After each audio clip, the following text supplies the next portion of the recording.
Hello dear students, दी 2024 के paper की analysis जो फाइनल एग्जाम आपको वे में आने वाला है, सारे चैप्टर्स को लेके आएंगे विद पीवाईक्यू सीरीज। एनालिसिस में ये हैं इक्विलिब्रियम के। सबसे ज्यादा अगर प्रिपरेशन करनी है तो केपी पे कर लीजिए, केसी पे कर लीजिए और क्यूसी पे कर लीजिए। उसके बाद अगर बात की जाए सबसे इंपॉर्टेंट एरिया लीचेटलर्स प्रिंसिपल पे बहुत ज्यादा क्वेश्चंस की प्रैक्टिस कर लीजिए। Then going to the next law of mass section के डायरेक्ट क्वेश्चंस आपके एग्जाम में पूछे जा चुके हैं। अगर रेस्ट माइन्यूट एरियाज की बात की जाए, relationship between gives free energy, homogeneous का केसेस एंड हेटेरोजीनियस के क्वेश्चंस, ग्राफ्स में बहुत कम क्वेश्चंस आ चुके हैं। So you need to work for such areas. I will bet you this analysis of each chapter is going to help you to score good in your coming exams of NEET preparation. चलो question number 1 equilibrium का discuss कर लेते हैं। 3 times oxygen हमें 2 times ozone देता है, जिसमें आपको कॉन्सेंट्रेशन दी गई है किसकी? आपको O2 की कॉन्सेंट्रेशन दी गई है और Kc दिया गया है 3 × 10 की पावर -59। अब आप बता दीजिए कॉन्सेंट्रेशन ऑफ O3 कितना होगा। बहुत ही लॉ ऑफ मास सेक्शन का क्वेश्चन है। क्या बोलता है law of mass section?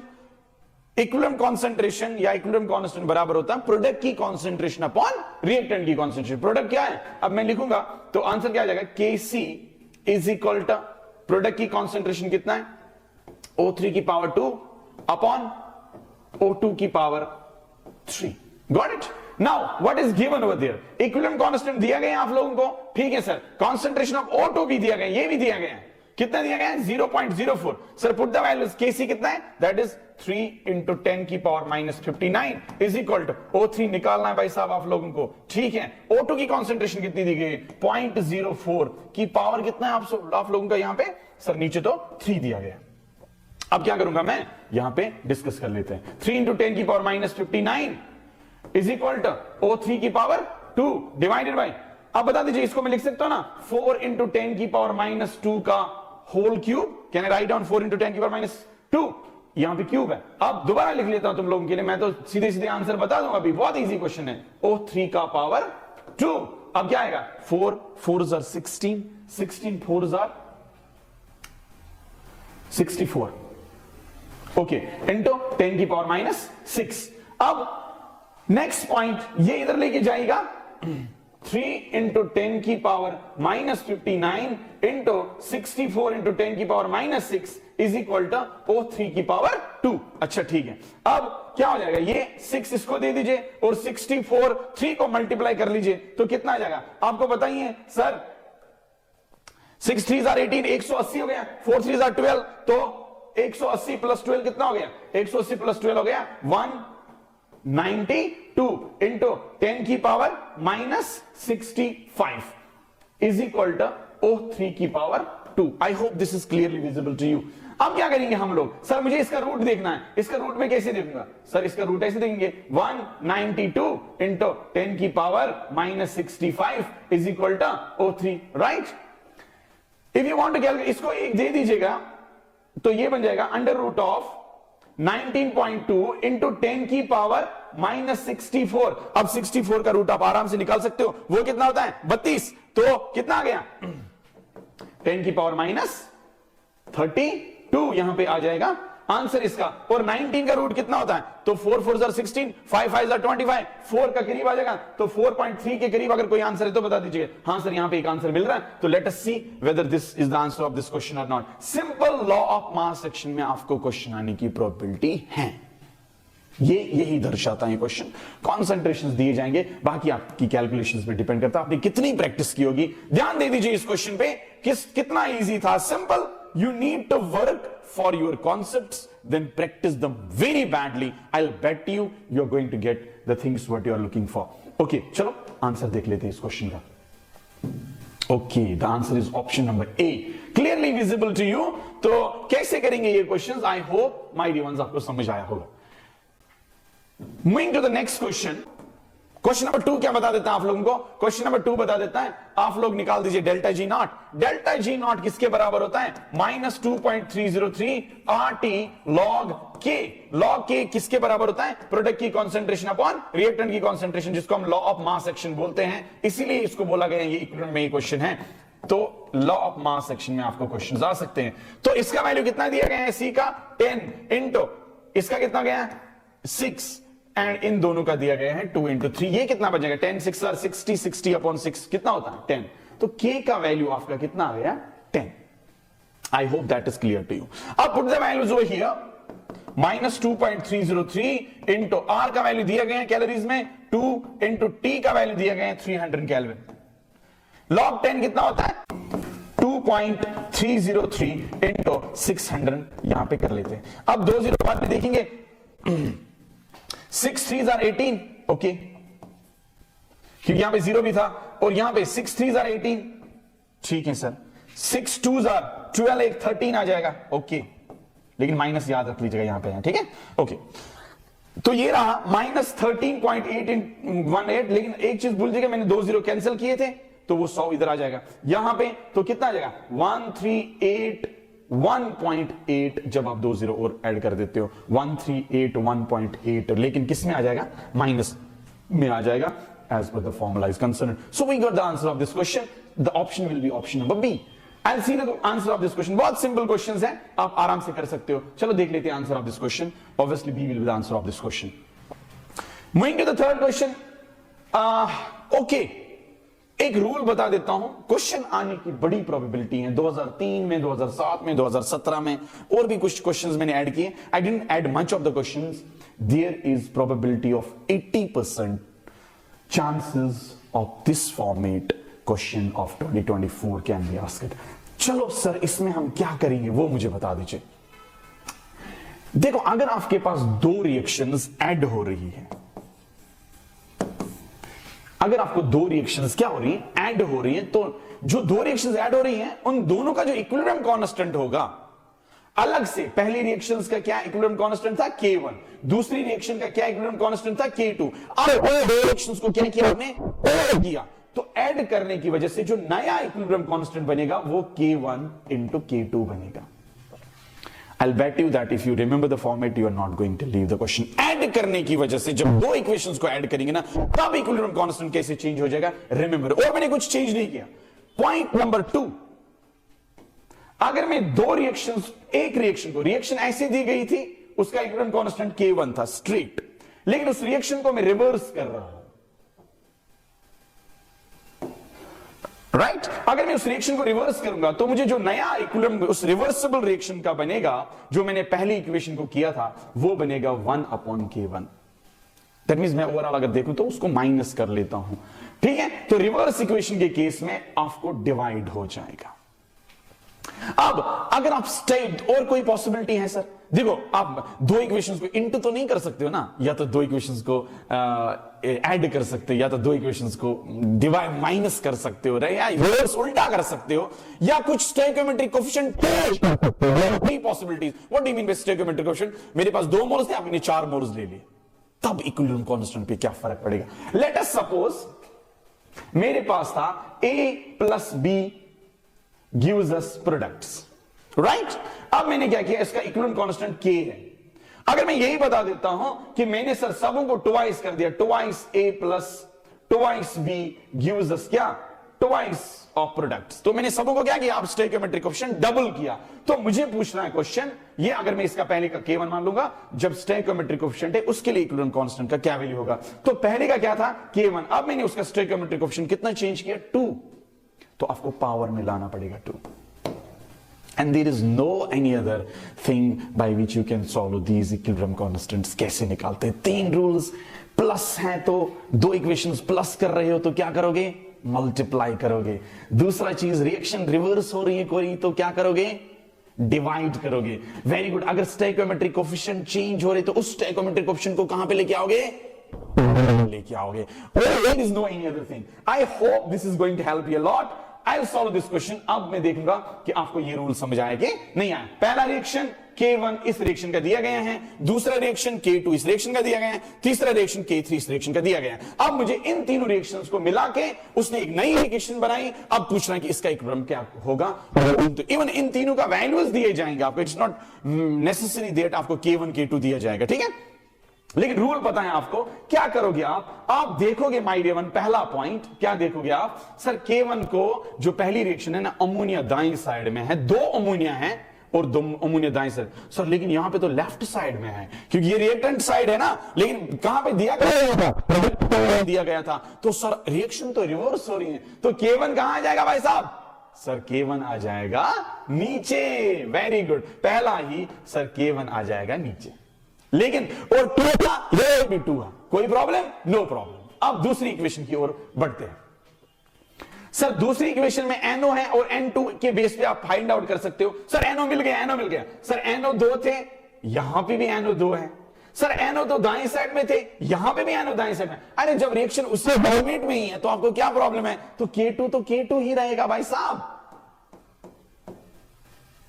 Okay, that's clearly visible.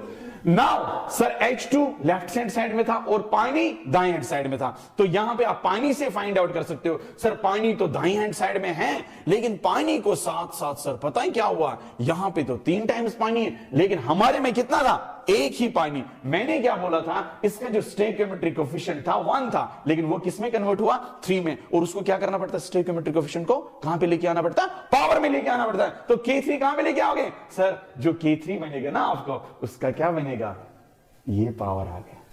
अब फाइंड आउट कर दीजिए कौन सा रिलेशनशिप आपको ऐसे आ रहा, सर K2 K3 की power 3, okay, divide by K1। So option number 1 will be the answer of this question. अगर आपको रूल्स याद रहे, नहीं छूटेगा क्वेश्चन। क्या कर सकता है, ज्यादा से ज्यादा इनके वैल्यूज दे सकता है, लेकिन पैटर्न चेंज थोड़ी ना हो सकता है। आई होप कि आपको ये क्वेश्चन करने में कोई आपत्ति नहीं होनी चाहिए। चलो नेक्स्ट क्वेश्चन की ओर बढ़ते हैं, और ऑप्शन तो होगा ही भाई, है ना। क्वेश्चन नंबर नेक्स्ट बता देता है, N2O2, same question. I have discussed little of this format questions because बहुत पॉसिबिलिटीज हैं। देखो सिंपल क्वेश्चन, N2O2 देता है ट्वाइस NO, उसका इक्विवेलेंट कांस्टेंट का क्या K वैल्यू है, तो बता दीजिए इस वाली रिएक्शन को इक्विवेलेंट कांस्टेंट का वैल्यू क्या होगा। तो इस रिएक्शन से देखना है, यहां पे ट्वाइस NO था, यहां पे NO है, जरा बताइए किसमें चेंजेस आ गई है। NO दाएं साइड में था, यहां पे भी दाएं साइड में। सर रिएक्शन रिवर्स नहीं हो चुके हैं, सर कुछ, हाँ सर स्टोइकियोमेट्रिक कोएफिशिएंट तो चेंज हुआ है, उसको नीचे लाया करो ना। 2 था पहले, फिर 1 हुआ, दैट मींस आपने क्या किया, 2 को क्या किया ताकि 1 आ जाए, तो 2 को हाफ किया। Okay okay okay okay okay okay, sir 2 को क्या किया हमने, हाफ किया, तभी तो क्या आ जाएगा, 1 आ जाएगा। तो हम जो इसका वैल्यू सामने आ जाता है वही इसका स्टोइकियोमेट्रिक कोएफिशिएंट आ जाता है। तो बता दीजिए इसका क्या आ जाएगा। सर यहां पे ऑप्शन दिया गया है K की पावर 1/2, क्योंकि इसके स्टोइकियोमेट्रिक कोएफिशिएंट को मैंने क्या किया, हाफ करना पड़ा ना। तो जब मैंने इसको हाफ किया तभी तो 1 आ जाएगा। अरे ऐसे दिमाग लगाएंगे भाई साहब यहां पे 1 ही है तो वही डाल दें, अरे नहीं नहीं नहीं, वो कब केस में, जब आप बढ़ाते घटाने के केस में देखो कि हम सर इसको क्या कर रहे हैं, हमने सर इसको डिवाइड 1/2 किया, तभी तो वो 1 के बराबर आ जाएगा। तो this will be the answer of this question. चलो देख लेते हैं इस क्वेश्चन का आंसर क्या है, and let us C.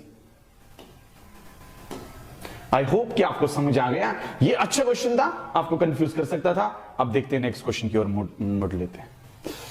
Same format का क्वेश्चन आप कर सकते हो, and you can do it yourself also. I have tell you the rules. Addition के केस में, रिवर्स के केस में, एंड स्टोइकियोमेट्रिक कोएफिशिएंट चेंज करने के केस में हमें क्या करना चाहिए। एक रिएक्शन दिया गया है जिसका इक्विवेलेंट कांस्टेंट K1 है, दूसरा रिएक्शन दिया गया है जिसका नहीं, दूसरे रिएक्शन का इक्विवेलेंट कांस्टेंट आपको निकालना पड़ेगा। भाई साहब बता दीजिए कितना इजी क्वेश्चन है, हमने अभी कर दिया।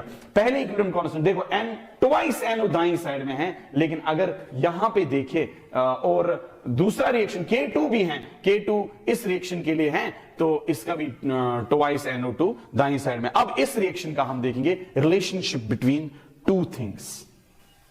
NO2 जो है that is on the left, इधर तो दाईं साइड, NO जो है यहां पे, N2 जो है दाईं साइड में, उसको भी हाफ करना पड़ा। ओके, ये 1 था, यहां पे हाफ दिया गया, दैट मींस इसका स्टोइकियोमेट्रिक कोएफिशिएंट चेंज करना पड़ेगा। यहां पे NO2 दाईं साइड में था, लेकिन यहां पे क्या होगा, बाईं साइड में होगा। तो सारी रिवर्स, दोनों में रिएक्शंस रिवर्स हो रही, तो दोनों वैल्यूज नीचे आ जाएंगे, है ना। अगर देखोगे N2 कहां पे था, लेफ्ट हैंड साइड में, लेकिन हम रिएक्शन में किसको, इसको देखना, यहां पे दाईं साइड में। यहां पे NO2 कहां पे था सर? NO2 दाईं साइड में था, लेकिन रिएक्शन कहां पे? बाईं साइड में। तो दोनों रिएक्शंस रिवर्स में, दोनों रिएक्शंस वैल्यूज नीचे आएंगे डिवाइड में, मैंने बोला था। और सेकंड पॉइंट क्या है, यहां पे N2 1 था, लेकिन यहां पे N2 हाफ है, स्टोइकियोमेट्रिक कोएफिशिएंट चेंज हो जाएगा, तो इसका पावर कितना आ जाएगा? 1/2। तो दूसरा इंपॉर्टेंट पॉइंट यहां पे अगर मैं बात करूंगा, ट्वाइस NO2 था, तो लेकिन एक ही है, तो वो भी हाफ हो रहा है स्टोइकियोमेट्रिक कोएफिशिएंट। तो दोनों का हाफ अगर हम देखेंगे तो क्या हो जाएगा my dear ones? It will be like 1/K1 upon K2 का 1/2। आप आराम से इसको इस फॉर्मेट में भी लिख सकते हो, 1 अपॉन, क्योंकि 1/2 तो रूट ही होता है ना, ये भी लिख सकते हो। तो देख लीजिए इसका आंसर क्या आ जाएगा और बता दीजिए क्या हो सकता है इसका आंसर, देख लीजिए। Okay, so the answer will be option number C, हमने किया है। क्वेश्चन नंबर 6 की ओर बढ़ते हैं। The dissociation constant of acetic acid and HCN दिया गया। एसिटिक एसिड और HCN का डिसोसिएशन कांस्टेंट दिया गया, ध्यान दीजिए। ये क्या होता है, इसको डिसोसिएशन कांस्टेंट बोलते हैं, ठीक है। COH हमें देता है क्या? CH3COO negative plus H positive, that means ये प्रोडक्ट साइड है और ये क्या है? रिएक्टेंट साइड है। और HCN की अगर मैं बात करूं, ये क्या देता है हमें सर? ये देता है हमें CN negative plus H positive. अगर मैं माइनस इसका K1 इक्विवेलेंट कांस्टेंट मान लूं, इसका K2 इक्विवेलेंट कांस्टेंट मान लूं, अब बताइए इस रिएक्शन के लिए निकाल दीजिए। तो CN नेगेटिव इसने लेफ्ट हैंड साइड में रखा है, plus CH3COOH left hand side में रखा है, लेकिन HCN राइट साइड में रखा है, plus CH3COO negative right side में रखा है। अब बताइए CH3COH लेफ्ट हैंड साइड में पहले था, यहां पे भी है, ठीक है, वेरी गुड। लेकिन CN नेगेटिव जो था वो राइट हैंड साइड में था, लेकिन यहां पे अगर हम देखेंगे वो लेफ्ट हैंड साइड में आ चुका है। तो CH3COH जैसे था वो वैसे का वैसा ही हुआ है, तो इनमें से CH3COH 1 है, तो K1 तो जैसे था वो तो वैसे का वैसा ही है। लेकिन CN नेगेटिव इसने लेफ्ट हैंड साइड में रखा है, लेकिन डिसोसिएशन में वो कहां पे आता है? राइट, उसका रिवर्स हो रहा है। रिवर्स के केस में आपको क्या करना पड़ता है? डिवाइड करना पड़ता है। अब K1 और K2 का वैल्यू दिया गया है। K1 का वैल्यू कितना भाई साहब? K1 का वैल्यू है 1.5 into 10 की पावर -5 अपॉन 4.5 into 10 की पावर -10। खत्म हो जाएगा काम, ठीक है। तो ये बचेगा यहां पे 10 की पावर 5 बचेगा यहां पे, ठीक है। तो 10 की पावर 5 बचेगा, तो that will be equal to 3 into 10 की पावर, हाँ ये आपको इसको डिवाइड नहीं कर सकते। अगर आप इसको 15 बनाओगे तो इट विल बी 3 into 10 की पावर 4 बन सकता है, ठीक है। तो ये 0.4 इसके करीब 0.3 के करीब आ जाएगा, तो आप अंदाजा लगा सकते हो। तो it will be equal to 3 into 10 की पावर 4 जब आप इसको फिर 3 में कन्वर्ट कर दोगे, ठीक है। तो now let's look at another question number 3 into 10 की power 4। The value of equilibrium constant of a reaction दिया गया है, the is 8, the value of the reaction will be। बहुत इजी, वही क्वेश्चन। अब इस बार वैल्यूज दिए गए हैं, बता दीजिए क्या हो जाएगा। HI हाफ H2 देता है प्लस हाफ I2 देता है। अब मुझे बताइए, अब आपने H2 प्लस I2 लिखा है, दैट मींस रिएक्शन रिवर्स हो रही, gives us twice HI, okay. और इसको आप डबल कर रहे हो, स्टोइकियोमेट्रिक कोएफिशिएंट बढ़ा रहे हो, कितना डबल कर रहे हो ना, डबल मींस पावर में डबल लाना पड़ेगा, ओके ठीक है। सर पहले का कितना था K1? अगर K1 था 8, तो K2 कितना बनेगा? K2 will be equal to, एक तो सर उल्टा हो रही है रिएक्शन, तो 1 अपॉन K1, दूसरा सर हम उसका हाफ का डबल कर रहे हैं, double means stoichiometric coefficient 2 times 2 लिखना पड़ेगा, which implies that 1 upon K1 का वैल्यू कितना है? 8 की पावर 2 कितना होता है? 8 8 64 will be the answer of this question. This was very simple question. आप देखो आपका क्या आंसर आ रहा है, ठीक है, ओके। क्वेश्चन नंबर 8 देख लेते हैं। यही question, that means the rules are very important. If you do these rules, I will bet you not, this is not going to leave in your examination. Equilibrium constant K1 K2 दिया गया है एक reaction का, ठीक है sir, 2 reactions दिए गए हैं, ओके। K2 के और K1 के साथ क्या रिलेशनशिप है? Same reaction, very easy reaction, कर लो, खुद भी करो, and skip the video and do it yourself and just apply the rules. I will bet you this question will be done by you, ठीक है। रूल्स याद रखो, बस हो जाएगा क्वेश्चन, कर लो, keep it hold for some time and then I will solve it, okay. चलो, N2 K1 दिया गया है, NO2 में, अब इन दोनों में क्या रिलेशनशिप है? एक तो NO2 रिवर्स आ रहा है, एक तो NO2 क्या आ रहा है? रिवर्स। दूसरा क्या हो रहा है सर? दूसरा तो ये डबल हो रहा है, तो दैट मींस रिवर्स का मतलब होता है क्या? K2 जो होगा तो रिवर्स का मतलब होता है 1 अपॉन K1 होगा। सर ये तो एक था, लेकिन ये डबल हो रहा है, उसको कहां पे लेना पड़ता है? स्टोइकियोमेट्रिक कोएफिशिएंट को पावर में लेना पड़ता है। Is there any option? This is K1, right? तो is there any option like this? Yes sir, option number 1 is the right answer of this question, okay. चलो देख लेते हैं इस क्वेश्चन का आंसर क्या होगा, आपको खुद भी पता होगा, that will be the option number 8। Question number next बहुत ही बढ़िया पूछा जा रहा है। Dissociation equilibrium of a gas AB2 homogeneous के क्वेश्चंस में से पाया गया है। डिग्री ऑफ डिसोसिएशन में क्वेश्चन है, and how to solve Ostwald's dilution law, बहुत ही इंपॉर्टेंट है, ठीक है। तो is represented twice AB2 gives us twice AB plus B2, ठीक है। अब डिसोसिएशन कांस्टेंट x जो है is small as compared to that of 1, the expression relating to the degree of dissociation x with the equivalent constant Kp and total pressure बता रहा क्या आ जाएगा। बहुत ही बेहतरीन क्वेश्चन है, ध्यान दे दीजिएगा कैसे आप रिलेशनशिप निकालोगे। आई hope that it is clearly visible, ठीक है, ध्यान दीजिएगा। मैंने क्या लिखा? ट्वाइस AB2 गिव्स अस क्या? Twice AB plus B2। अब क्या कर लेते हो आप लोग, आपको पता ही है, अगर मैं मान के चलूं इसका जो वैल्यू है इस वक्त 2 है, ये कितना बनेगा 0, ये कितना बनेगा 0।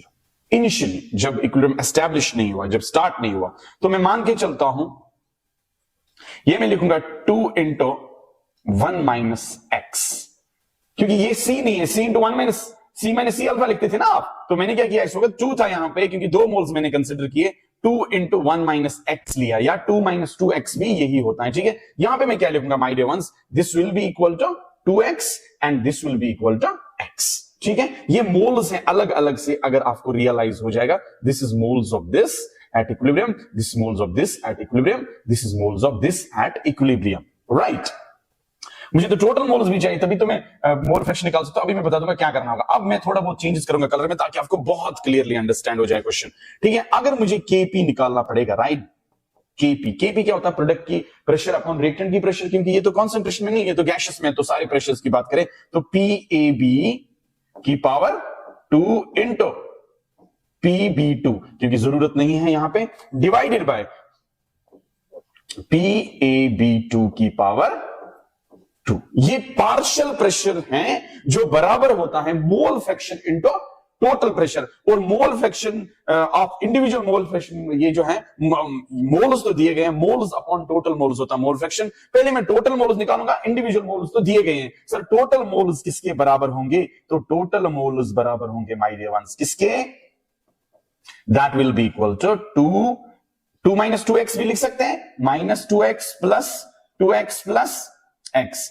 2x क्या हो जाएगा खत्म, तो बचा क्या my dear ones, that is equal to 2x। तो टोटल मोल्स भी आ गए, इंडिविजुअल मोल्स भी आ गए, तो सबों का मोल फ्रैक्शन मुझे पूरा पता चला। टोटल प्रेशर आप P लिख सकते हो, ठीक है सर, पहला ऑप्शन मुझे समझ आ गया। चलो आगे बढ़ते हैं फिर विथ दिस कलर, ठीक है। अब देखते हैं यहां पे क्या हो जाता है। Sir put the values then, that means Kp will be equal to partial pressure किसके बराबर था, mole fraction into total pressure. Mole fraction अगर मैं इसकी बात करूं, total individual moles upon total moles, पहले मैं PAB की बात करता हूं, इसकी बात करता हूं, that means that will be equal to 2x upon total moles कितना है 2 प्लस x है ना, यहां पे क्या है ये 2 प्लस x, मैं इसको रब करना चाहूंगा, this is equal to 2 plus x, तो मैं लिखूंगा 2x divided by 2 plus x का यहां पे क्या आ जाएगा, स्क्वायर आ जाएगा ऑब्वियसली सर, इनटू जरूरी नहीं है पहले प्रेशर भी लिखेंगे, ताकि आप पार्शियल प्रेशर निकालना चाहते हो, इनटू प्रेशर का स्क्वायर, ठीक है। उसके बाद इनटू दोबारा कर लेते हैं, partial pressure of this will be equal to mole fraction of this into total pressure, तो मोल फ्रैक्शन किसके बराबर में लिखूंगा, I will write down x divided by x plus 2, total moles तो इतने, ये इसके मोल्स हैं, इनटू प्रेशर की पावर कितना 1, क्योंकि इसका कोई पावर नहीं है, डिवाइडेड बाय, अगर मैं यहां पे डिवाइड करना चाहूंगा, my dear ones PAB2 partial pressure is equal to mole fraction of this into total pressure. Mole fraction इसका कितना है, अगर आपको यहां पे दिखाई दे रहा है, that is equal to 2 into 1 minus x. बहुत ही बढ़िया क्वेश्चन है, थोड़ा लेंथी है, 2 इंटू 1 माइनस एक्स, ये तो इसके मोल्स हो गए, divided by total moles 2 plus x, very good. उसके बाद टोटल प्रेशर, हाँ सर, तो P, और उसके बाद स्क्वायर भी आ जाएगा, क्योंकि यहां पे स्क्वायर भी है, this will be equal to this. अब आप क्या करोगे, बहुत ही बढ़िया कॉन्सेप्ट है, आप ध्यान दे दीजिएगा।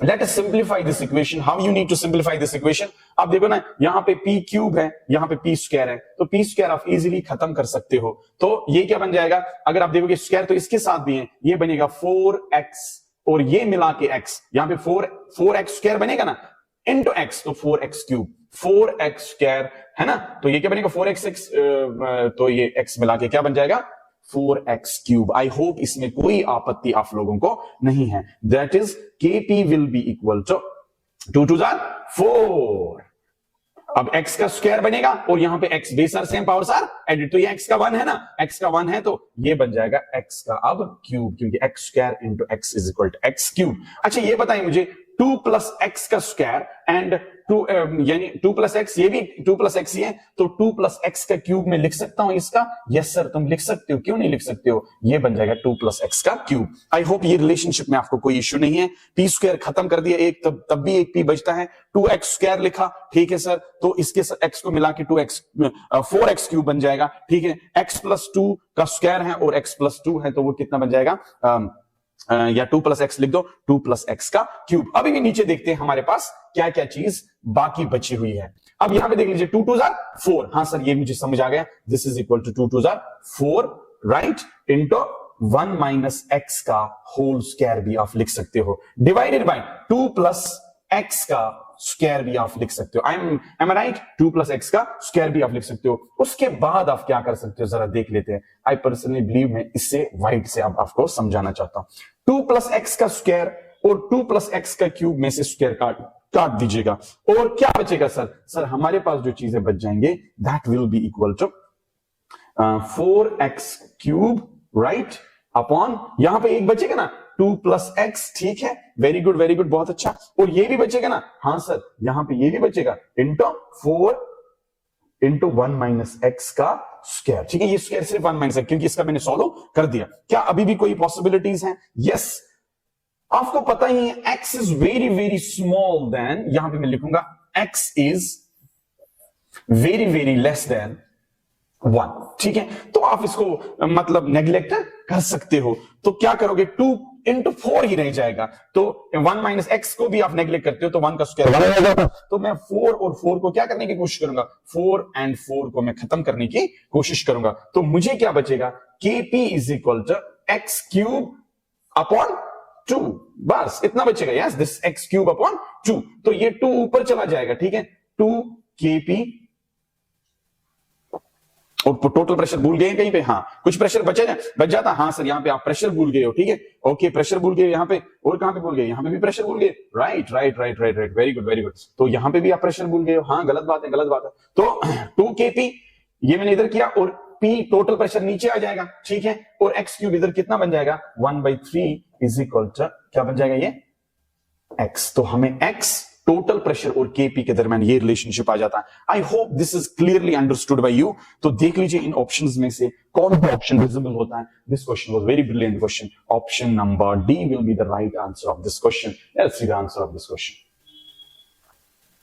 ऑब्वियसली क्वेश्चन नंबर नेक्स्ट की ओर बढ़ते हैं, बहुत ही बढ़िया है। डिग्री ऑफ ऑस्टोवाल डाइल्यूशन लॉ में दूसरा क्वेश्चन पूछा जा चुका है, दोबारा कर लेते हैं इस क्वेश्चन को।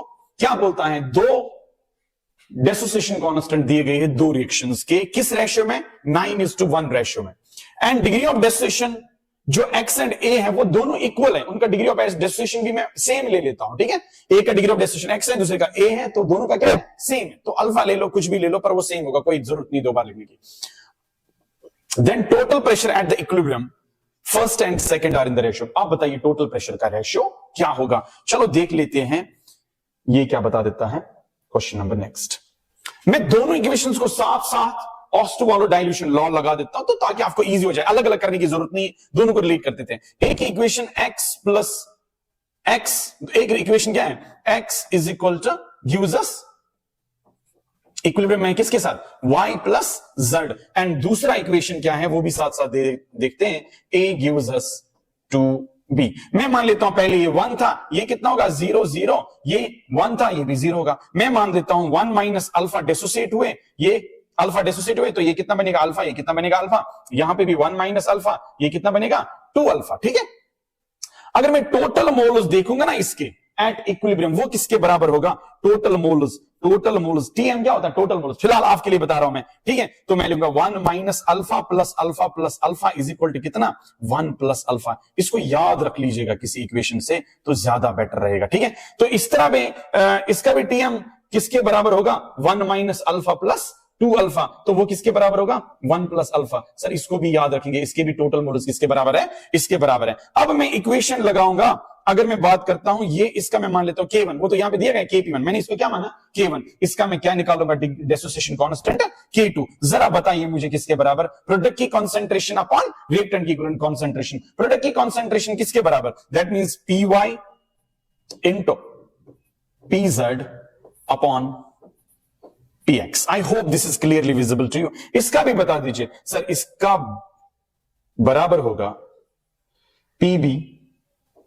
की पावर 2 डिवाइडेड बाय Pa, ठीक है, क्योंकि इसका स्टोइकियोमेट्रिक कोएफिशिएंट ये है। अब इस इक्वेशन को देख लेते हैं और देखते हैं क्या बन जाएगा। ये पार्शियल प्रेशर ऑफ Y है, वो किसके बराबर है, moles of Y upon total moles, that is mole fraction into total pressure. मैं मान लेता हूं ये है, तो इसको मैं दूसरे इक्वेशन से लिखना पसंद करूंगा ताकि आपको क्लियरली विजिबल आ जाए ये चीज। देख लीजिएगा, Py मोल फ्रैक्शन इनटू टोटल, मोल फ्रैक्शन किसके बराबर है, moles of one component upon total moles. Y किसके बराबर है, x अपॉन 1 प्लस ठीक है, ये अल्फा है, sorry, alpha upon 1 plus alpha, ठीक है, ये हो गया एक, that means mole fraction of Y इसके बराबर है into P1 is the total pressure. Let us suppose for equation number 1 हम total pressure P1 मान लेते हैं, ये हो गया Py के लिए पार्शियल प्रेशर।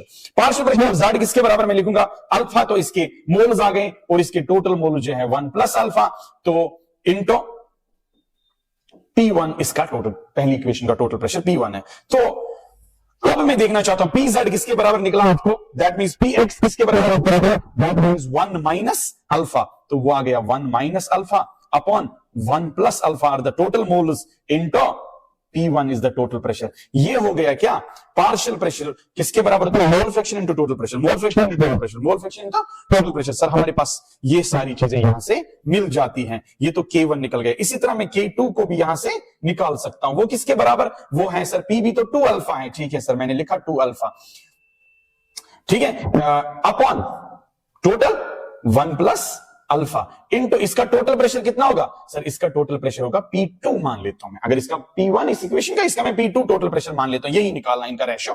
तो लेकिन आपको याद रखना है कि इसकी जो पावर है वो कितनी है, 2। ओके, अब आगे नीचे चले जाते हैं, P कितना है, 1 minus alpha upon total moles, that means 1 minus alpha upon 1 plus alpha, तो टोटल मोल्स हैं इनटू P की मैं अगर बात करूं तो उसका P2 यहां पे क्या आ जाएगा, टोटल प्रेशर, ठीक है। तो ये दो इक्वेशन आ गई और यहां पे ये इक्वेशन आ गई, इन दोनों को बराबर, फिर मैं इसको सॉल्व करता हूं, उसके बाद इसको सॉल्व कर लेते हैं। चलो देखते हैं माय डियर वंस, ये किसके बराबर आ जाएगा। पहले K1 को देखते हैं। यहां पे अगर आप देखोगे यहां पे अल्फा है, ये भी अल्फा है, P1 है, P1 है, एक P1 को मैं खत्म कर सकता हूं, और दूसरा चीज 1 plus alpha into 1 plus alpha में लिख सकता हूं 1 प्लस अल्फा का होल स्क्वायर। तो ये दो बार है, एक बार तो कट हो सकता है सर, ये भी नीचे दोनों कट हो सकते हैं 1 प्लस, तो एक ही 1 प्लस अल्फा बचा और एक 1 माइनस अल्फा बचा, तो मेरे पास बचता है अल्फा इंटू P1, तो एक ही बचता है, ठीक है सर, P1 ऊपर एक ही बचता है, डिवाइडेड बाय नीचे एक 1 प्लस अल्फा बचता है, बराबर बराबर, और 1 माइनस अल्फा बचता है। मैं तो नीचे इस इक्वेशन को लेके आ सकता हूं, लेकिन नहीं, मैं चाहूंगा कि दोनों इक्वेशंस को साथ साथ लेके रिलेट भी करना है ना लास्ट पे, हमें तो इन दोनों का रिलेशनशिप चाहिए। ये है K1 यानी KP1, ये है K2 यानी KP2, इन दोनों का रेशियो चाहिए, साथ साथ कर लेते। अब इसको सोल्व करने की कोशिश करेंगे। देखो ये है P2 का स्क्वायर, दैट मींस नीचे एक P2 है, एक P2 आप इसके साथ खत्म कर सकते हो, ठीक है, पूरा स्क्वायर तो खत्म नहीं होगा, एक में खत्म करने वाला हूं। और दूसरा 1 प्लस अल्फा का स्क्वायर है, तो एक 1 प्लस अल्फा का स्क्वायर भी खत्म हो जाएगा, लेकिन एक अभी भी बचा हुआ है, ठीक है, ओके सर, और क्या बचा हुआ है, और यहां पे 2 का 2 कितना होगा, 2 2 ज़र 4 alpha square into P2, very good, divided by एक तो 1 प्लस अल्फा बचा हुआ, एक ही खत्म हो जाएगा, एक का स्क्वायर है ना यहां पे, तो एक में इनमें से बचेगा 1 प्लस अल्फा, ठीक है, into 1 minus alpha. Okay, that's clearly visible, I hope that's clearly visible to all of you. अब यहां से आप क्या कर सकते हैं, इनको आप रिलेट कर सकते हैं। देखो दो इक्वेशंस आपके सामने हैं, ग्रीन कलर से दिखाएंगे आप लोगों को। अगर मैं K1 अपॉन K2 निकालना चाहूंगा तो देख लीजिएगा क्या क्या खत्म हो सकता है। अल्फा, एक अल्फा खत्म, ठीक है, P1 P2 तो खत्म नहीं कर सकते, 1 प्लस अल्फा खत्म, 1 माइनस अल्फा खत्म, जब आप डिवाइड में करते हो। इसका क्या बचा सर, इसका तो P1 ही बचा, और इसका क्या बचा, 4 इंटू P2 बचा। तो ये इक्वेशन को आप पुट अप कर दीजिए, K1 और K1 का वैल्यू, K2 का वैल्यू, आंसर आ जाएगा 9:1। तो 9 अपॉन 1 is equal to P1 upon P2, even 4 यहीं पे मल्टीप्लाई कर दो, है ना, ये सर इधर 4 जाएगा तो 4 इधर मल्टीप्लाई कर दो, is equal to P1 upon P2। क्या बन रहा है रेशियो, 9 4 ज़र 36 अपॉन 1 आफ्टर क्या आ जाएगा, आंसर आ जाएगा। I hope this question is very clear to you. साथ साथ लेके गए, बहुत डिग्री ऑफ डिसोसिएशन पे क्वेश्चन आने की प्रोबेबिलिटी है, तो this is the right answer of this question. I hope कि आप लोगों को समझ आ गया। नेक्स्ट क्वेश्चन की ओर बढ़ते हैं। क्वेश्चन बड़ा चढ़ा के है, एंड इस क्वेश्चन में आपको क्या पूछ रहे हैं, क्वेश्चन की तरफ ध्यान दे दीजिएगा। पूछ रहा है कि 20 लीटर कंटेनर है 400 केल्विन पे, जिसमें कार्बन डाइऑक्साइड गैस है at a pressure of 0.4 atmosphere and an excess of SRO, जिसका नेग्लेक्ट हमने वॉल्यूम किया है, स्ट्रोंशियम ऑक्साइड जिसको बोलते हैं। The volume of container is now decrease, बता रहा है कि वॉल्यूम डिक्रीज हो चुका है by moving the movable piston fitted in the container, जो इस कंटेनर के साथ पिस्टन फिट है। The maximum volume of the container when pressure of carbon dioxide attains the maximum value. बता दीजिए आप वॉल्यूम क्या होगा जब pressure of carbon dioxide maximum value attain करता है। रिएक्शन दी गई है ये वाली रिएक्शन। देखो इसके बेस पे ये जो क्वेश्चन है बताया जाता है कि इक्विलिब्रियम का क्वेश्चन है, नहीं तो it's a mixed concept of equilibrium and states of matter. तो स्टेट्स ऑफ मैटर से भी ये सॉल्व कर सकते हैं आप। डायरेक्टली क्या लिख सकते हो, P1 V1 is equal to N1 R, तो गैस कांस्टेंट है T भी इस रिएक्शन में सेम ही रहता है, ठीक है। तो P1 कितना है सर, P1 आपका पड़ता है 0.4 एटमॉस्फेयर इनटू वॉल्यूम कितना पड़ता है, that comes out to be 20। This is N1 and this is R and this is temperature कितना पड़ता है, दैट इज 400। जब आप इसको सॉल्व करते हो माय डियर वंस, ये अगर आप देखोगे ये 2 0, ये 0 कैंसिल आ जाएगा, it will come out to be R, तो यहीं पे बचेगा 0.02 अपॉन R, ठीक है। ये आ गया हमारा N1। लेकिन अगर मैं करूंगा, मुझे निकालना है P2, प्रेशर ऑफ 2 में कैसे निकालूंगा, क्योंकि आपको पता है Kp बराबर होता है किसके बराबर, प्रोडक्ट का प्रेशर अपॉन रिएक्टेंट का प्रेशर। सर मेरे पास रिएक्शन जो है एक है SrCO3 लेकिन ये सॉलिड है, दूसरा क्या है SRO ये भी सॉलिड है, प्लस ये क्या देता है, कार्बन डाइऑक्साइड गैस देता है। जो भी प्रेशर होगा that will B because of the pressure of the carbon dioxide. तो मैं यहां पे अगर लिखना पसंद करूंगा, that means Kp will B pressure of carbon dioxide upon, ठीक है। ये तो मल्टीप्लाई 1 नहीं कर सकता ना डिवाइड 1 कर सकता, कोई फायदा नहीं हो जाएगा, because it has told you decrease the volume of the solid, मतलब neglect the volume of the solid. तो pressure of the carbon dioxide will be equal to Kp। तो Kp दिया गया है शायद आपको 1.6, तो आपको प्रेशर तो दूसरा तो मिल ही जाता है ना 1.6, ठीक है। अब क्या करेंगे हम लोग, सर अब दोबारा फॉर्मूला लगाएंगे, तो P2V2 is equal to number of moles तो वही रहेंगे, R भी वही रहेगा, टेम्परेचर थोड़ी ना चेंज हो सकता है, राइट। तो I would like to calculate the volume, volume will be equal to N1 अभी निकाला है 0.02 अपॉन R इंटू ये R तो यहीं पे रहेगा, 400 भी यहीं पे रहेगा, ये जो P2 है अभी कैलकुलेट किया 1.6, क्योंकि Kp will be equal to pressure of the carbon dioxide, और pressure of the carbon dioxide आपको दिया गया है, कितना दिया गया है सर, ये Kp तो दिया गया, वही तो pressure of the carbon dioxide माना जाएगा, that will come out to be 1.6। अब क्या आ जाएगा, ये आ जाएगा आपका ये 2 0, इसको आगे 2 0 पॉइंट लेके आ जाओ तो 2 4 8 आ जाएगा, तो R कैंसिल हो जाएगा, तो it will be equal to 8 upon 1.6, 80 by 16 कर दीजिए तो कितना आ जाएगा, तो 16 5 5 6 30 5 10 50, तो 80 आ जाएंगे, किससे 5 से आ जाएंगे। तो 5 अगर कोई आंसर है तो देख लीजिए 5 litre will be the answer of this question. Next question की तरफ मूव करते हैं और आंसर देखते हैं इसका क्या होगा, ठीक है। हाँ ठीक है, ऑब्वियसली क्वेश्चन बता रहा है in which of the following equilibrium Kc is equal to Kp। बहुत सिंपल रिएक्शन है मेरे ख्याल से, इसमें आपको ज्यादा टाइम स्पेंड करने की जरूरत नहीं है, सिंपली एक फॉर्मूला याद रखा, Kp is equal to Kc RT की power delta Ng, where delta Ng is number of gaseous products minus number of gaseous reactants, number of gaseous products minus number of gaseous reactants, ठीक है। तो ये दूसरा चीज है जो आपको याद रखना पड़ेगा। अब हम क्या करेंगे, अगर डेल्टा Ng 0 होगा, अगर इसका वैल्यू 0 होगा, दैट मींस Kp बराबर होगा Kc। तो दूसरा इंपॉर्टेंट चीज, अगर डेल्टा Ng ग्रेटर देन 1 होगा तो या दूसरा चीज पॉजिटिव वैल्यू आ जाएगा, तो आप लिख लेना Kp will be greater than Kc। And तीसरा वैल्यू अगर डेल्टा Ng लेस देन 1 होगा या नेगेटिव वैल्यू आ जाता है आपको इसका, तो Kp will be less than Kc। Question यही बता रहा है, तो आपको धीरे धीरे पता चल रहा है कि कब कैसे हो जाएगा। इसका मतलब क्या होता है, इसका मतलब प्रोडक्ट का प्रेशर और रिएक्टेंट का जो number of moles gaseous products हैं सेम है, इसमें प्रोडक्ट्स ज्यादा है रिएक्टेंट से, इसमें प्रोडक्ट्स कम है रिएक्टेंट से। तो आपको आई होप समझ आया होगा। अब देख रहे हैं कि in which of the following Kc and Kp are not equal. This is very fundamental question. किस क्वेश्चन में Kc Kp के बराबर नहीं है? नंबर ऑफ मोल्स देखो 2 है, यहां पे भी 2 है, तो 0 आ जाएगा डेल्टा G का, तो ये तो Kp is equal to Kc। Number of moles 2 है, यहां पे भी 2 है, तो डेल्टा G 0 बनेगा, डेल्टा Ng 0 बनेगा, Kp is equal to Kc, and in this case also delta Ng will be equal to 0, so Kp will be equal to Kc। तो ऐसे क्वेश्चंस करने में ज्यादा समय नहीं बर्बाद करना चाहिए, एक बार देखा तो बार बार नहीं देखेगा इसको। तो Kp is not equal to Kc will be in this case because we have 2 moles of gas and we have only 1 mole of gas, solids इसमें काउंट नहीं किए जाते हैं। तो 2 minus 1 is equal to 1, तो डेल्टा Ng का value 1 होगा।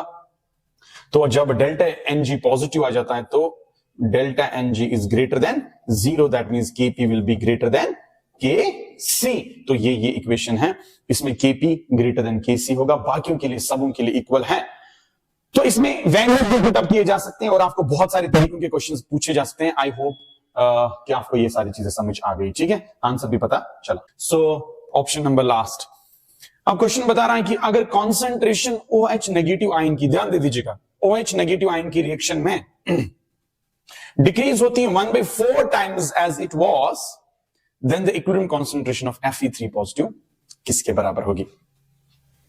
My dear once, आप बता दीजिए मुझे। यहां से स्टार्ट कर लेते हैं भाई साहब, ध्यान दे दीजिए।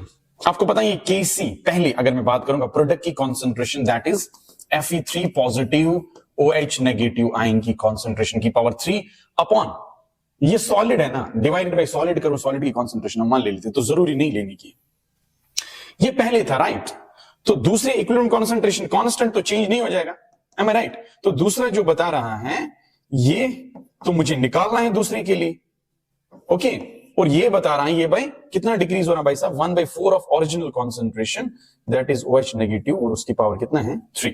तो ये दोनों तो सेम है, दैट मींस ये दोनों भी क्या होंगे, same, that means Fe3 positive की कॉन्सेंट्रेशन OH नेगेटिव आयन की कॉन्सेंट्रेशन की पावर 3 बराबर होगी Fe3 पॉजिटिव की कॉन्सेंट्रेशन इंटू 1/4 की पावर 3 कितना होता है, 1/4 की पावर, ये क्या है, ये याद रख लीजिएगा, this is original, earlier it was, ये पहला है और बाद में ये पहला है, ठीक है, ये पहले की कॉन्सेंट्रेशन है, और ये वो कॉन्सेंट्रेशन आयरन की जब वो डिक्रीज हो जाता, ठीक है।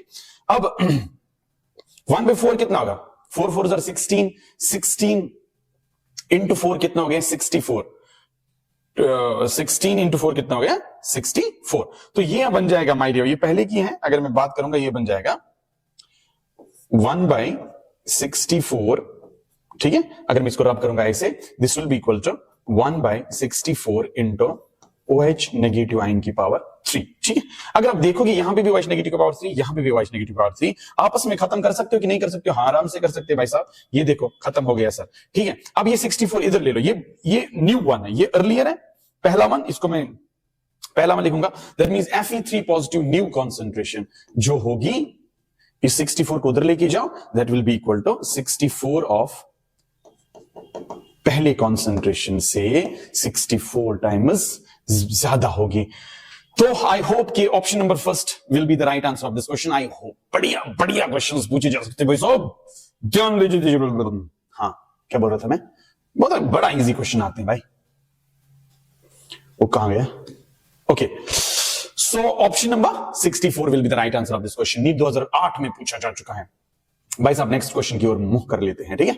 नेक्स्ट क्वेश्चन क्या बता देता है, equilibrium constant Kp for the following reaction, this will B, equilibrium constant concentration निकालना, तुम्हें पता है सॉलिड की कंसंट्रेशन कितनी होती है 1, तो बचा क्या सर, गैस एक ही है, तो गैस एक ही है तो सीधे सीधे उसी पे डिपेंड करेगा, तो Kp बराबर होगा किसके, प्रेशर ऑफ कार्बन डाइऑक्साइड, क्योंकि ये क्या, अरे भाई साहब प्रेशर ऑफ कार्बन डाइऑक्साइड के बराबर होगा। तो अगर आपके पास ऑप्शन है तो है यहां पे, तो इसमें करने की क्या बात है भाई, नीचे प्रोडक्ट अपॉन रिएक्टेंट, प्रोडक्ट ये था ये भी था, लेकिन इसको 1 माना, इसको भी 1 माना, क्योंकि सॉलिड की प्रेशर कितना लेते हैं हम 1 इवन कॉन्सेंट्रेशन, ठीक है। आई होप क्लियर है कॉन्सेप्ट। आगे चलते हैं नेक्स्ट क्वेश्चन की ओर मूव करते हैं और देखते हैं क्या आंसर आ जाएगा। The value of equilibrium constant for a particular reaction is 1.6 into 10। ओ बहुत ज्यादा है, ठीक है। 10 की पावर 3 से ऊपर हो जाएगा तो मामला गड़बड़ हो जाता है, दैट मींस प्रोडक्ट्स जो है वो प्रीडोमिनेट हो जाता है, ओके। मतलब प्रोडक्ट्स ज्यादा हैं, दैट मींस प्रोडक्ट की कंसंट्रेशन ज्यादा, क्योंकि K जो होता है इक्विलिब्रियम कांस्टेंट जो होता है वो प्रोडक्ट की कंसंट्रेशन अपॉन रिएक्टेंट की कंसंट्रेशन है। Product is directly proportional to K का वैल्यू, ठीक है। तो K is directly proportional to product की कंसंट्रेशन, दैट मींस K तभी ज्यादा होगा जब प्रोडक्ट की कंसंट्रेशन ज्यादा होगी। तो ऑब्वियसली मोस्टली हमारे पास कौन सा प्रीडोमिनेट करेगा, ज्यादा कौन होगा, प्रोडक्ट्स होगा। जब K ज्यादा होगा तो प्रोडक्ट भी ज्यादा होगा, तो option number 1 will be the right answer of this question. अरे देखो देखो क्या हलवा क्वेश्चंस आ जाते हैं भाई साहब। Question number 16 is very simple, Haber's process पूछा जा चुका है, बहुत सारे मिक्सड कॉन्सेप्ट क्वेश्चन है, and I will see how this can be done. तो ठीक है, हमारे पास एक रिएक्शन दिया गया है, कौन सा रिएक्शन दिया गया है sir, N2 plus 3 times H2 gives us equilibrium पे twice NH3। अब इसके 30 लीटर्स दिए गए और डाई नाइट्रोजन के भी 30 लीटर्स दिए गए। 30 लीटर्स इसके भी दिए गए हैं और इसके भी 30 लीटर्स दिए गए हैं, ठीक है। We taken for a reaction which yielded only 50% of the expected product. तो जो हमें प्रोडक्ट्स यहां पे मिल गया वो कितना मिला है, सिर्फ 50%.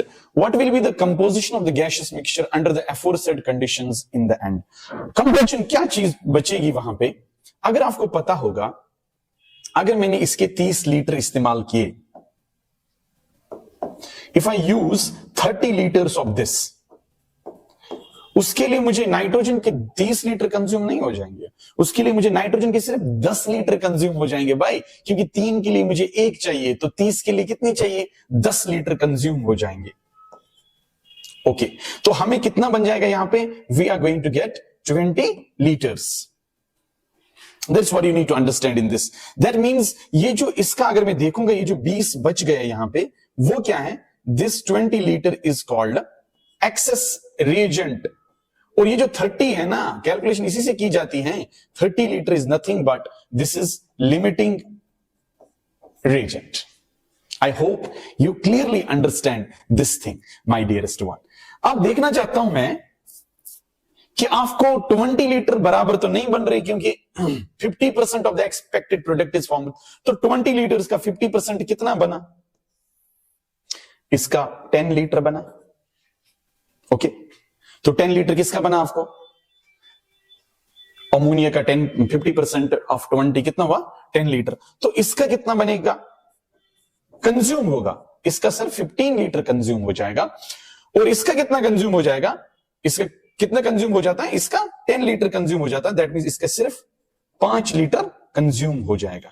इसका जो दिया गया था उसका 5 लीटर कंज्यूम हो जाएगा, इसका जो दिया गया था उसका 15 लीटर कंज्यूम हो जाएगा, और जो बन जाएगा वहां पे सिर्फ आपको 10 लीटर बन जाएगा। लेकिन हमें बता रहा है कि कंपोजिशन क्या होगी मिक्सचर, हमारे पास क्या क्या बचेगा वहां पे लेफ्ट। सर इसके 30 लीटर दिए गए थे, उसमें से 5 कंज्यूम हो चुके हैं नाइट्रोजन के, तो सिर्फ, तो फिर हमें कितने बन जाते हैं, 30 litre minus 5 litre is equal to 25 litre हमें किसके बच जाते हैं, नाइट्रोजन के बच जाते हैं। और 30 लीटर इसके दिए गए हैं, 15 लीटर कंज्यूम हो चुके हैं, तो 30 minus 15 is equal to 15 litre इसके बच जाता है। और अगर हम इसकी बात करें, इसमें से 50% सिर्फ बचा हुआ है, 20 minus 20 is equal to 10 litre की बात चल रही है यहां पे। तो ये आप देख सकते हो, ऑलरेडी फॉर्म भी हो जाएगा। तो 10 litres of ammonia will be formed, वो तो बन ही चुका है, यही वाला, इसको माइनस नहीं करना है, यही वाला लेना है, 10 litres of ammonia will be formed, जो हमने नाइट्रोजन और उससे बना हुआ है। और उसके बाद 15 litres of hydrogen will be remained in the, कहां पे है 15 litres, sir 15 litres of hydrogen यहां पे हैं, बहुत सारी चीजों में देख लीजिएगा आप। और 25 लीटर्स ऑफ नाइट्रोजन हमें बच जाते हैं, 25 लीटर्स ऑफ नाइट्रोजन हमें बच जाते हैं। तो ऑप्शन नंबर बी आपको ऑब्वियसली देखा जाता है, लिमिटिंग रीजन पे क्वेश्चन पूछा जा चुका है, लेकिन इक्विलिब्रियम का भी क्वेश्चन है, this will happen in this condition. ठीक है, ये भी एक एप्लीकेशन ऑफ इक्विलिब्रियम, बहुत ही सिंपल क्वेश्चन, आप आराम से कर सकते हो। टाइम ले लो इन सारी लेक्चर्स को, बहुत ही टेक्स मोड में देख लो last time, bet you this is going to help you in your exam. चलो नेक्स्ट क्वेश्चन की तरफ मुड़ लेते हैं। तो 25 litre, 15 litre and 10 litre find out करो कहां पे हैं, तो आप अंदाजा लगा सकते हो what will be the option of this question. तो option will be obviously this one, ठीक है, फाइंड आउट कर लेना। तो नेक्स्ट क्वेश्चन की ओर बढ़ते हैं। क्वेश्चन नंबर 17 क्या बता देता है, the reaction coefficient for a reaction N2 + 3 times H2, यहां पे बताना चाहूंगा मैं, this is H2 gives us twice NH3 is given by, ऐसे रिएक्शन एक दिया गया है और उसका ये K वैल्यू भी दिया गया है, इसको A से रिप्रेजेंट किया था। Reaction will proceed from right to left, बता रहा है रिएक्शन दाएं से बाएं मुड़ रहा है। The reaction will proceed from right to left, right और लेफ्ट की तरफ मुड़ रहा है। मुझे बता दीजिए what will be the possibility in this case. आपको पता होना चाहिए K क्या होता है, इट इज प्रोडक्ट की कॉन्सेंट्रेशन अपॉन रिएक्टेंट की concentration at equilibrium. So what is Q, it is also the same thing. So what is the difference before equilibrium and this is at equilibrium, this is the main difference between the two. अगर before equilibrium से obviously आपको left की तरफ मुड़ना है, जब तक ना इक्विलिब्रियम एस्टैब्लिश हो जाएगा, तो प्रोडक्ट तो ज्यादा होगा ना, तो प्रोडक्ट ज्यादा होगा तो क्यू ज्यादा होगा, अभी तो इक्विलिब्रियम, तभी तो इक्विलिब्रियम एस्टेब्लिश होगी, फिर तो जितने ये इधर जाएंगे उतने वो इधर आएंगे, तो आपको प्रोडक्ट्स तभी ज्यादा होंगे जब तक इक्विलिब्रियम एस्टेब्लिश हो चुका होगा, और that means Q will be ज्यादा। जैसे ही क्यू के से ज्यादा होगा तो प्रोडक्ट्स ज्यादा है बिफोर इक्विलिब्रियम इज एस्टैब्लिश्ड, तो प्रोडक्ट किसकी तरफ मूव करेगा, रिएक्टेंट की तरफ, बैकवर्ड डायरेक्शन, तो राइट टू लेफ्ट जाएगा, तो क्यू ग्रेटर देन होगा क्या, KC. Q is nothing but this is the ratio of products and reactants before equilibrium is established. तो ये चीज ध्यान दे दीजिए, this is Q, K is at equilibrium, product और रिएक्टेंट का रेशियो, तो ये क्यू ज्यादा होगा के से, तभी तो इधर चला जाएगा। That means Q is directly proportional, product ज्यादा होगा, क्यू ज्यादा होगा, क्यू ज्यादा होगा, किससे, के से। फिर वो इक्विलिब्रियम एस्टैब्लिश करने के लिए बाएं मुड़ेगा, तो ताकि इक्विलिब्रियम जल्दी जल्दी अटैन हो जाए। तो ऑप्शन देखते हैं, इसका ऑप्शन क्या आता है, obviously it will be option number C. Moving to the next, बहुत ही सिंपल क्वेश्चन है, hydrolysis of sucrose is given by the following reaction. Sucrose का हाइड्रोलिसिस दिया गया है C12H22O11, राइट। वाटर के साथ मिला के ग्लूकोज प्लस फ्रुक्टोज बना देता है। इक्विलिब्रियम कांस्टेंट भी दिया गया है, the value of delta G not at the same temperature will be. अच्छा, इवन सॉल्व भी नहीं करना, सिर्फ बताना कौन सा इक्वेशन सही बैठता है, और आप खुद भी अंदाजा लगा सकते हो क्या है। इवन नेचुरल लॉग, तो ये नेचुरल लॉग में भी कन्वर्ट नहीं करना है, दैट मींस 2.303 लॉग लिखने की जरूरत नहीं है, तो आप सीधे delta G naught is equal to minus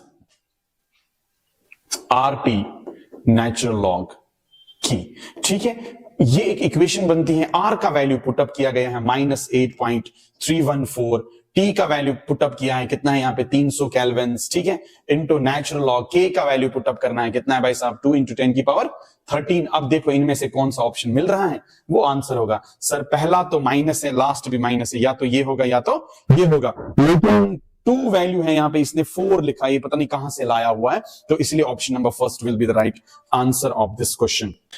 चलो आगे बढ़ते हैं, and let us see the option of this question will be option number A. Next question, which of the following statement is correct for the reversible process in a state of equilibrium. Simple same reaction, ये actually 2.30 है, यहां पे बीच में point भूल गया है। My dear ones, I will put the point in all the cases, यहां पे पॉइंट होगा, यहां पे पॉइंट होगा, यहां पे पॉइंट होगा, और यहां पे पॉइंट होगा। अब बता दीजिए डेल्टा जी माइनस, या तो ये आएगा या तो ये आएगा, RT log के, तो यही दो ऑप्शंस मिल रहे हैं। शायद इधर पॉइंट नहीं दिया गया था दोनों में से, आई डोंट नो विच, तो मैं सीधे आंसर लिखूंगा -2.303 RT log K will be the answer of this question। अब पता नहीं ये डॉट किस वाले में नहीं था, वो आंसर नहीं होगा। Late us see the answer of this question will be, जो भी होगा देखा जाएगा, ठीक है। हाँ, ऑप्शन नंबर ए, बट याद रख लीजिएगा इधर पॉइंट नहीं था, इधर पॉइंट है। आई होप कि इधर पॉइंट डालना बहुत जरूरी है, तो इधर पॉइंट नहीं होगा, तो this will be the point over here, ठीक है। 2.30 R का वैल्यू है ना 2.30, R का वैल्यू नहीं, नेचुरल लॉग K को कन्वर्ट करो किसमें, 2.303 लॉग के बराबर होता है, ठीक है। ये भी क्लियर हो गया हमारा। आगे बढ़ते हैं, क्वेश्चन नंबर 20 बता देता है कि भाई साहब which one of the following conditions will favour maximum formation of product in the reaction. लीकेज प्रिंसिपल के बेस पे है ये क्वेश्चन, बहुत ही बेसिक क्वेश्चन। प्रेशर क्या इफेक्ट होता है और टेम्परेचर का क्या इफेक्ट होता है, मैं दोनों यहां पे डिस्कस करूंगा। देखो, प्रेशर बढ़ाने से, अगर आप प्रेशर को इंक्रीज करोगे, रिएक्शन वहां मूव करेगी जहां पे लेस नंबर ऑफ मोल्स होंगे। और यहां पे दो कंडीशंस हैं, अगर डेल्टा H नेगेटिव होगा, दैट मींस एक्सोथर्मिक रिएक्शन के केस में, एक्सो मींस हीट रिलीज हो जाती है रिएक्शन के केस में, तो टेम्परेचर को घटाना पड़ेगा ताकि प्रोडक्ट्स ज्यादा बन जाए, तो आपको टेम्परेचर को क्या करना पड़ेगा, डिक्रीज करना पड़ेगा। ओके, अगर डेल्टा H पॉजिटिव होगा किसी रिएक्शन में, तो आपको क्या करना पड़ेगा, प्रोडक्ट ज्यादा बनाने के लिए टेम्परेचर को इंक्रीज करना पड़ेगा। और ये क्या है, प्रेशर का मकसद क्या है, प्रेशर बढ़ाने से इक्विलिब्रियम वहां शिफ्ट होता है जहां पे लेस नंबर ऑफ मोल्स होंगे। दैट मींस अगर आप प्रेशर बढ़ाओगे तो वो वाली चीजें ज्यादा बन जाएंगी जहां पे नंबर ऑफ मोल्स ज्यादा होंगे, या तो रिएक्टेंट साइड में हो सकते हैं या तो प्रोडक्ट साइड में हो सकते हैं, यही बोल रहा है। देखो यहां पे दो चीजें हैं और यहां पे सिर्फ एक चीज है, तो 2 मोल्स हैं, यहां पे 1 मोल है। तो अगर प्रेशर बढ़ाएंगे तो फॉरवर्ड की तरफ मूव करेगा रिएक्शन और हमें प्रोडक्ट ज्यादा से ज्यादा मिल जाएंगे, तो हमें प्रेशर बढ़ाना पड़ेगा। और डेल्टा H नेगेटिव का मतलब क्या होता है? रिएक्शन एक्सोथर्मिक है। एक्सोथर्मिक के केस में आपको टेम्परेचर को घटाना पड़ता है, जैसे मैंने दिखाया टेम्परेचर को घटाना पड़ता है ताकि आपको प्रोडक्ट ज्यादा से ज्यादा मिल जाए। बहुत ही फंडामेंटल क्वेश्चन है, ली-चटलर्स प्रिंसिपल का, आप आराम से इन क्वेश्चंस को कर सकते हो। तो प्रेशर बढ़ाना पड़ेगा और टेम्परेचर को घटाना पड़ेगा। एक्सोथर्मिक रिएक्शन है तो टेम्परेचर घटा दो, प्रोडक्ट ज्यादा बनेंगे, और प्रेशर बढ़ा दो ताकि उसकी तरफ शिफ्ट हो जाए लेस नंबर ऑफ मोल्स हमारे पास यहां पे, इसलिए फॉरवर्ड डायरेक्शन। तो option number A will be the right answer. Moving to the next question, for reversible reaction, ये एक रिवर्सिबल रिएक्शन है जिसमें हमने सिस्टम को हीट प्लस हीट निकल आ जाती है, दैट मींस रिएक्शन एक्सोथर्मिक है। या तो डेल्टा एच नेगेटिव होना चाहिए या तो प्लस हीट लिखा होना चाहिए। तो रिएक्शन एक्सोथर्मिक है, डेल्टा एच नेगेटिव है, the equilibrium will shift in the forward direction. Equilibrium forward direction की तरफ कब शिफ्ट करेगा, कब आपको प्रोडक्ट ज्यादा मिल जाएंगे? एक तो less number of moles pressure बढ़ाने की वजह से होगा, ठीक है, और डेल्टा एच नेगेटिव होगा तो ये वही क्वेश्चन है, तो टेम्परेचर को क्या करना पड़ेगा? घटाना पड़ेगा। तो बताइए कहां पे प्रेशर इंक्रीज हो रहा और टेम्परेचर डिक्रीज हो रहा? तो by increasing the pressure and decreasing the temperature will be the answer of this question. बहुत ही बेसिक क्वेश्चन है मेरे ख्याल से, आप इनको एक बार देख लीजिए ली-चटलर्स प्रिंसिपल को, आपको कोई क्वेश्चन नहीं छूटेगा। नेक्स्ट क्वेश्चन की ओर देख लेते हैं। बहुत ही सिंपल क्वेश्चन, देख लीजिएगा कितने इजी क्वेश्चंस आ जाते हैं, आप आराम से इन क्वेश्चंस को कर सकते हो। थोड़ा दिमाग लगा लीजिए। For a given reaction, exothermic reaction है, बहुत ही बढ़िया पॉइंट, एक्सोथर्मिक रिएक्शन है। क्या है एक्सोथर्मिक रिएक्शन का मतलब? डेल्टा एच है sir, negative. Okay okay okay. KP and KP dash मान के चलो, दो इक्विलिब्रियम कांस्टेंट्स हैं जो टेम्परेचर T1 एंड T2 पे है रेस्पेक्टिवली। ऑब्वियसली जो टेम्परेचर T1 है तो केपी के लिए टेम्परेचर T1 है और केपी डैश के लिए टेम्परेचर T2 है, लेकिन रिएक्शन क्या है? एक्सोथर्मिक।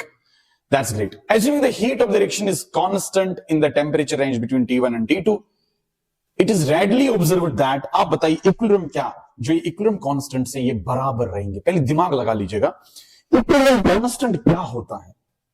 सो जो इक्विलिब्रियम कांस्टेंट होता है दैट इज व्हाट? प्रोडक्ट की कॉन्सेंट्रेशन अपॉन रिएक्टेंट की कॉन्सेंट्रेशन। सर अगर इक्विलिब्रियम कांस्टेंट ज्यादा होगा तो प्रोडक्ट भी ज्यादा होगा। मुझे पता है रिएक्टेंट क्या देता है हमें?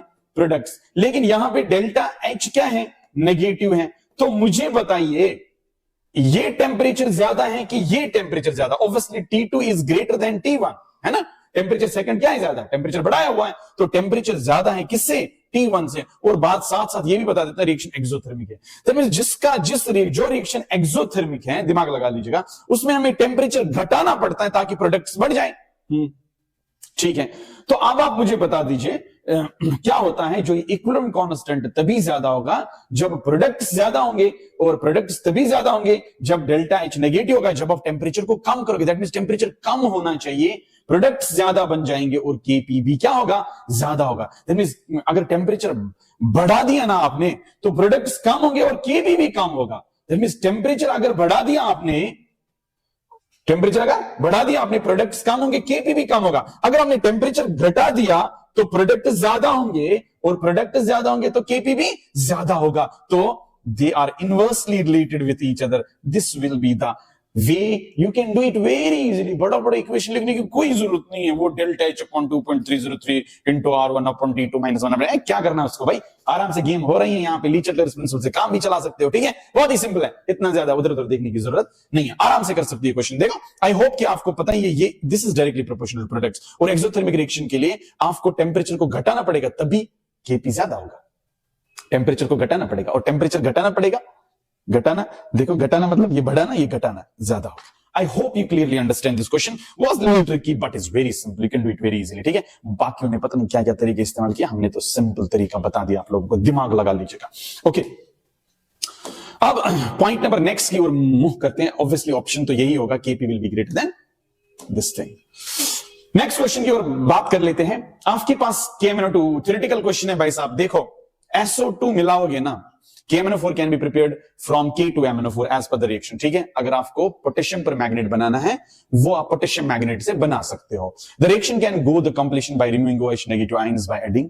अगर आप OH नेगेटिव आयंस निकालोगे तो रिएक्शन ज्यादा से ज्यादा फॉरवर्ड हो जाएगी, कंप्लीट भी हो जाएगी। तो क्या करना है, इवन सारा यूज हो जाएगा।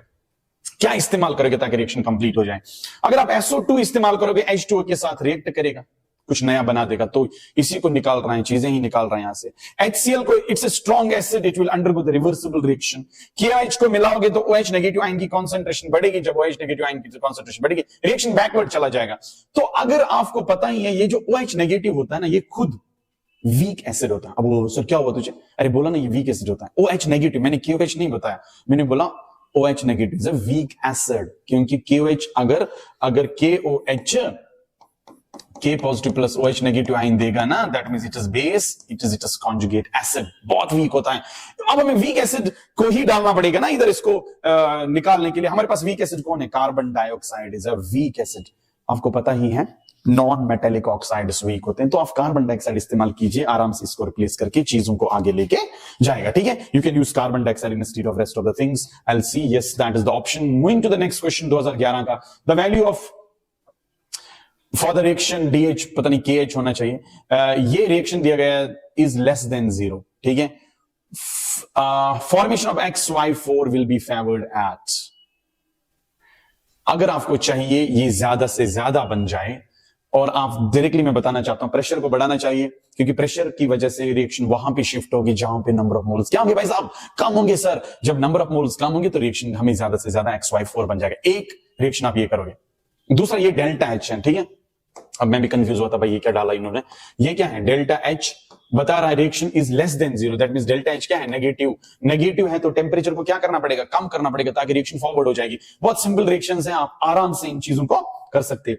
देखिएगा, अच्छा न okay, for the reaction CH4 twice O2 carbon dioxide देता है और वाटर लिक्विड देता है, डेल्टा H नेगेटिव दिया गया, which of the following statement is not true? पहला चीज, रिएक्शन एक्सोथर्मिक है, डेल्टा H नेगेटिव है, तो रिएक्शन क्या है भाई साहब? एक्सोथर्मिक है। At equilibrium the concentration of carbon dioxide and water are not equal, at equilibrium the concentration of this and this are not equal. ठीक है, इक्विलिब्रियम पे ये थोड़ी ना इक्वल हो सकते हैं। ठीक है, ओके, वाटर, क्योंकि आप देख सकते हैं ये 2 मोल्स हैं, ये कितने मोल्स होंगे? 1 मोल होंगे, तो कॉन्सेंट्रेशन डिफरेंट होगी। The at equilibrium constant for the reaction is given by Kp is equal to this. अरे भाई साहब, ये कोई लिखने का तरीका होता है? Kp हम कैसे लिखते हैं भाई?